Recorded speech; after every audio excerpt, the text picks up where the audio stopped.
नमस्कार दोस्तों, अभी हाल ही के पिछले 1-2 दिनों के अंदर जो है ब्रिक्स नेशंस की एक वर्चुअल समिट हुई और वो भी अचानक से हुई। टॉपिक था इजराइल हमास युद्ध। इजराइल और हमास युद्ध को लेकर एक वर्चुअल समिट हुई और उस वर्चुअल समिट के अंदर भारत मौजूद नहीं था और ना ही प्रधानमंत्री नरेंद्र मोदी वहां मौजूद थे और ना ही हमारा कोई प्रतिनिधि था। तो देखिए, अब सवाल उठता है कि आखिर ब्रिक्स जैसे बड़े ग्रुप के अंदर, जो कि भारत उसका एक फाउंडिंग मेंबर में से एक है, वो ऐसी वर्चुअल समिट में मौजूद क्यों नहीं था। पहला कारण तो ये है कि जिस दिन ये वर्चुअल मीटिंग हुई उसी दिन G20 की भी वर्चुअल मीटिंग भारत में थी और प्रधानमंत्री नरेंद्र मोदी उसे होस्ट कर रहे थे और उसी के साथ G20 का आधिकारिक जो है समापन भारत से हो गया। अब नया जो G20 की अध्यक्षता है वो ब्राजील के पास जा चुकी है। लेकिन अब बात आते हैं ब्रिक्स के ऊपर। ब्रिक्स में लगातार कुछ ऐसी अपडेट आ रही हैं जिससे ये सवाल खड़ा हो गया है कि कहीं ना कहीं चाइना जो है भारत को ब्रिक्स से अलग थलग करने की कोशिश तो नहीं कर रहा है, कहीं चाइना भारत को आइसोलेट तो नहीं कर देगा ब्रिक्स के अंदर।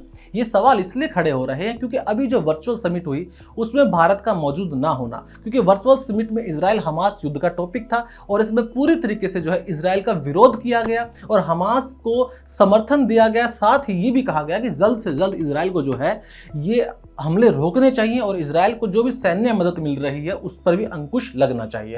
इसमें शामिल कौन कौन था? सऊदी अरब था, रशिया था, चाइना था, साउथ अफ्रीका था और वो देश थे जो कि 2024 में ब्रिक्स को जो है अपनाएंगे, ब्रिक्स में शामिल होने वाले हैं। अब इनमें भारत था नहीं, ईरान भी मौजूद था क्योंकि ईरान भी 2024 में ब्रिक्स देशों का एक मेंबर बन जाएगा। लेकिन अब भारत का ना होने का मतलब होता है कि अगर भारत यहाँ मौजूद होता तो कहीं ना कहीं चाइना और यूरोप के साथ साथ जो मिडिल ईस्ट जो कंट्रियां हैं वो जो एंटी अमेरिका और एंटी जो यूरोप का जो सेंटिमेंट उसके साथ भारत खड़ा हो जाता। लेकिन भारत का ना होने से भारत न्यूट्रल साबित हुआ। लेकिन इसके साथ साथ अभी अपडेट क्या आ रही है कि अर्जेंटीना ने जो है ये ऐलान कर दिया है कि वो ब्रिक्स का मेंबर नहीं बनेगा 2024 के अंदर, क्योंकि वहां अभी ताजा चुनाव हुए हैं और जो वहां पर जिस पार्टी को बहुमत मिला है उस पार्टी का पूरी तरीके से जो है नजरिया यूनाइटेड स्टेट ऑफ अमेरिका की तरफ झुकाव वाला रहता है और उसके जो मुखिया है उन्होंने स्पष्ट कर दिया है कि वो ब्रिक्स को नहीं ज्वाइन करेंगे। अब चूंकि अर्जेंटीना ब्रिक्स में नहीं आएगा तो यहाँ पर एक वैक्यूम क्रिएट हो गई है, एक सदस्य की जगह खाली हो गई है और अब यहाँ पर चाइना ने अपना एक नया पैंतरा चल दिया है। चाइना अब रशिया की चेयरमैनशिप के अंदर पाकिस्तान को ब्रिक्स का मेंबर बनाना चाहता है और वो चाहता है कि जल्द से जल्द जो है 2024 में अर्जेंटीना की जगह पाकिस्तान ब्रिक्स का मेंबर बन जाए। पाकिस्तान पहले से ही इसको लेकर नॉमिनेशन कर चुका है, लेकिन भारत इसको लेकर कड़ा रुख अपनाता रहता है और भारत के चलते ही पाकिस्तान आज तक ब्रिक्स का मेंबर नहीं बन पाया। लेकिन अगर रशिया इसकी पहल करता है तो कहीं ना कहीं भारत जो है मजबूरन पाकिस्तान को अपनाने पर विवश हो जाएगा और यहां से चाइना का एक और जो स्टेप है वो मजबूत होता दिखाई देगा।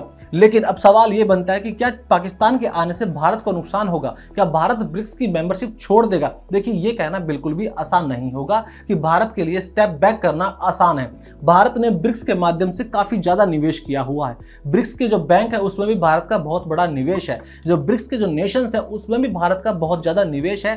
तो कहीं ना कहीं ये साफ तौर पर बात अब स्पष्ट हो चुकी है कि पाकिस्तान की एंट्री है तो खरा भारत के लिए, लेकिन भारत पाकिस्तान के आने से बौखला जाएगा या फिर बैकफुट पर अपने आप को महसूस करेगा, ये गलत है।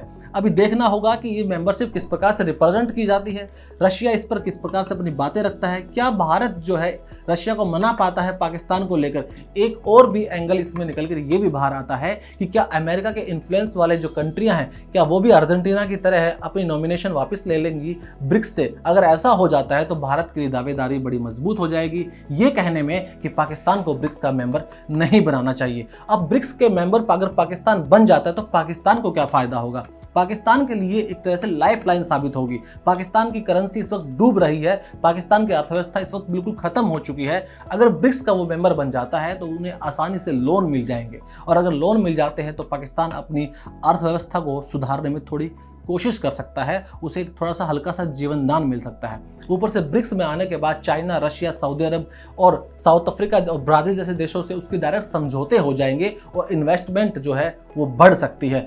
पाकिस्तान को भी एक बड़ा बाजार मिलेगा और ये निश्चित तौर पर पाकिस्तान के लिए किसी भी तरीके से घाटे का सौदा नहीं होगा। अब देखते हैं भारत अपनी डिप्लोमेसी के जरिए किस प्रकार से इस चैलेंज को देखता है और कैसे इसका हल निकालता है। फिलहाल के लिए तो खबर यही है कि रशिया की चेयरमैनशिप के अंदर पाकिस्तान जो है ब्रिक्स को ज्वाइन करना चाहता है और भारत इस पर कैसा रुख रखेगा वो भी देखने वाली बात है। आपको क्या लगता है, पाकिस्तान की एंट्री भारत के लिए होगी खतरे की घंटी? कमेंट बॉक्स में अपनी राय जरूर दीजिएगा। अब मिलते हैं आपसे अगली वीडियो में, तब तक के लिए बने रहिए मेरे साथ और देखते रहिए क्लिक इंडिया।